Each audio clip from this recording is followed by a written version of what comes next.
हरे कृष्णा। ग्रंथराज श्रीमद् भागवतम,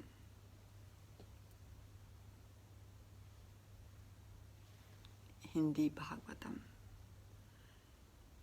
कालिया का इतिहास, 10वां स्कंद।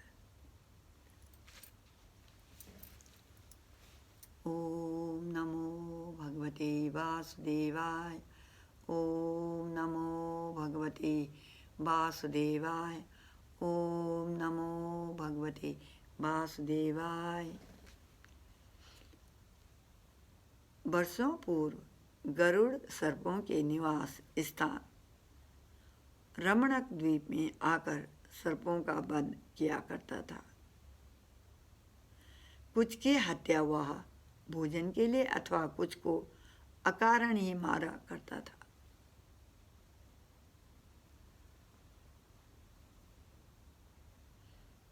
इस समस्या का समाधान करने के लिए वासुकी वर्मा जी के पास गए और यह निर्धारित हुआ कि महीने में 2 अर्धचंद्रमा रात्रि के दिन गरुड़ जी को खाने के लिए एक सांप दिया जाएगा और उसके अतिरिक्त वह किसी अन्य सांप को नहीं मारेगा।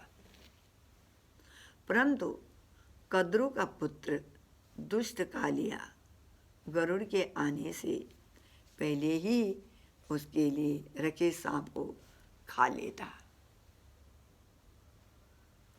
जब गरुड़ को इस बात का पता चला तो वह अत्यंत क्रुद्ध हो गया।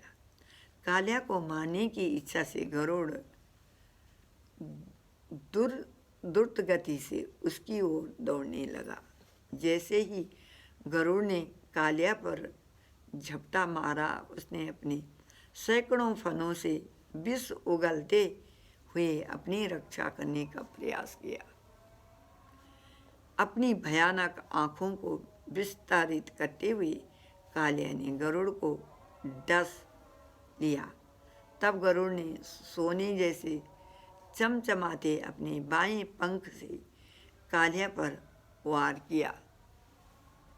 कालिया के लिए यह वार घातक सिद्ध हुआ और तुरंत भागकर उसने यमुना नदी के निकट बनी उस झील का आश्रय लिया। वह जानता था कि गरुड़ वहाँ नहीं आ सकता। बहुत समय पहले सौभारी मुनि उस झील में ध्यान करते थे और अक्सर गरुड़ वहाँ आकर मछलियों को खाते थे। मछलियों पर करुणा दिखाते हुए सौभारी मुनि ने गरुड़ से आग्रह किया कि वे मछलियों को न खाएं। गरुड़ मान गए, परंतु चूंकि उन्हें बहुत भूख लगी थी, वे मछलियों के नेता को उठाकर ले गए। जब सौभारी मुनि ने देखा कि अपने नेता के विरह में सब मछलियाँ अत्यंत दुखी हैं, तो उन सब पर कृपा दिखाने के भाव में उन्होंने गरुड़ को शाप दे दिया। यदि गरुड़ पुनः इस झील में मछलियाँ खाने आएगा तो वह तुरंत मर जाएगा। 9वें स्कंद में हमने वैष्णव के प्रति इस महान अपराध की चर्चा की है। कालिया को दंडित करने के बाद कृष्ण जल से बाहर आए। वे पूरी तरह विविध आभूषणों से सजे हुए थे। जैसे ही ग्वालों और गोपियों ने कृष्ण को देखा, वे तुरंत खड़े हो गए, मानो उनके प्राण लौट आए हों। अत्यंत आनंदित हो वे सब कृष्ण का आलिंगन करने के लिए दौड़े।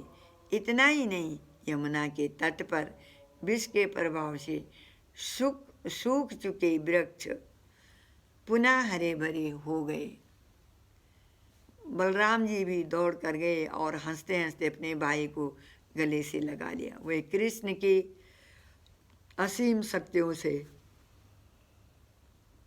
भली भांति परिचित थे। बलराम ने कृष्ण को अपनी गोद में बिठाया और निरंतर उनके चेहरे को निहारने लगे। सब ब्राह्मण मिलकर नंद महाराज के पास आए और कहा, आपका पुत्र कालिया की कुंडली में कसकर जकड़ा हुआ था। भगवान के आशीर्वाद से अब वह सुरक्षित है। अपने पुत्र की निरंतर सुरक्षा को सुनिश्चित करने के लिए आपको ब्राह्मणों को दान देना होगा।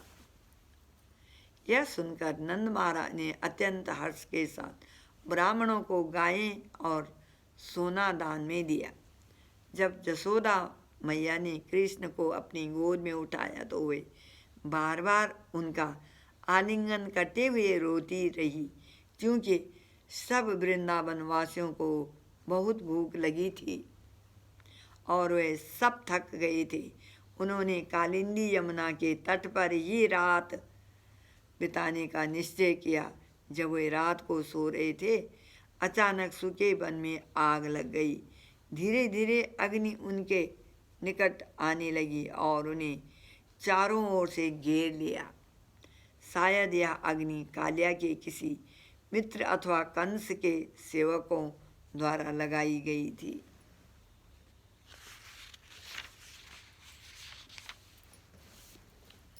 अग्नि के ताप से सब ब्रजवासियों की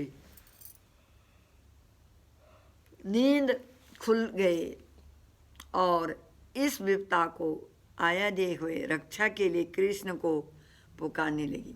कृष्ण कृष्ण, समस्त ऐश्वर्यों के स्वामी, हे राम, असीम बल को धारण करने वाली, यह प्रचंड अग्नि हमें निगले जा रही है। हम आपके भक्त हैं, कृपया हमारी रक्षा करें। आपके चरणों के अतिरिक्त हमारा अन्य कोई आश्रय नहीं। आप अपने भक्तों को इस संकट में पड़ा देखकर श्री कृष्ण तुरंत उस भयानक दावाग्नि को पी गए।